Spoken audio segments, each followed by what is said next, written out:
একটু চিন্তা করুন, একটু ভাবুন। দুটি চোখ বন্ধ করে আজ থেকে 200 বছর পরের কথা একটু ভাবুন। আজ থেকে 200 বছর পর আমার বাড়িতে, আমার ঘরে যারা বসবাস করবে, যারা আমার জায়গা জমি ভোগ করবে, আমি তাদের চিনি না, তারাও আমাকে চিনবে না, কারণ তাদের জন্মের অনেক আগেই আমি কবরবাসী হয়ে যাব। আর ততদিন মুছে যাবে আমার নাম নিশানা, কবরটাও নিশ্চিহ্ন হয়ে যাবে। আমার সন্তানরা যতদিন বেঁচে থাকবে ততদিন হয়তো তারা মনে পড়লে দীর্ঘ নিঃশ্বাস ফেলবে, কিন্তু তাদের মৃত্যুর পর তাদের সন্তানরা তাদের যতটুকু মিস করবে আমাকে ততটুকু মিস করবে না।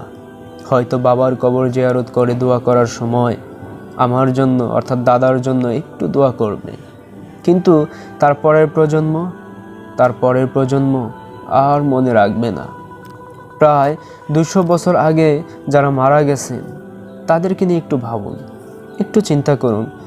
যারা 200 বছর আগে মারা গেছে, আমার দাদার দাদা, যিনি আমার পূর্বপুরুষদের জন্য ঘর বাড়ি জায়গা জমি রেখে গেছেন, ঠিক ওই বাড়ি ওই জায়গা জমি আমরা এখন ভোগ করছি, কিন্তু ওনার কবরটা কোথায় সেটা আমরা জানি না।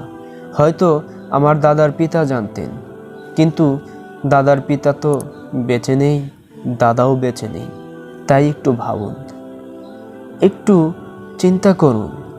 7 পাস করে যে সম্পদের পাহাড় গড়েছেন সেটা কবরে নিয়ে যেতে পারবেন না, আর যাদের জন্য রেখে যাচ্ছেন তারাও আপনাকে মনে রাখবে না, এটা নিশ্চিত, এটা সুনিশ্চিত।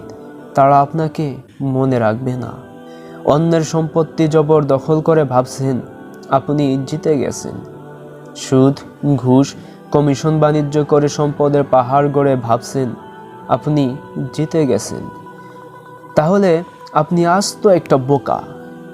আমাদের সময় খুব কম, তাই এই সুদ, ঘুষ, দুর্নীতি, ক্ষমতার অপব্যবহার, সম্পত্তি নিয়ে বিবাদ ইত্যাদি কোনো লাভ নেই ভাইজান। সময় থাকাকালীন ভালো হয়ে কবরের খোরাক সংগ্রহ করুন, ওইটাই বুদ্ধিমানের কাজ। আসুন নিজেকে সৎ মানুষ হিসেবে তৈরি করি, পরকালের জন্য নিজেকে প্রস্তুত করি। নেক আমলই আপনার আমার জন্য প্রকৃত সম্পদ। ইয়া রব্বুল আলামিন, আয় আল্লাহ, আমাদের সবাইকে ক্ষমা করে দাও, আমিন।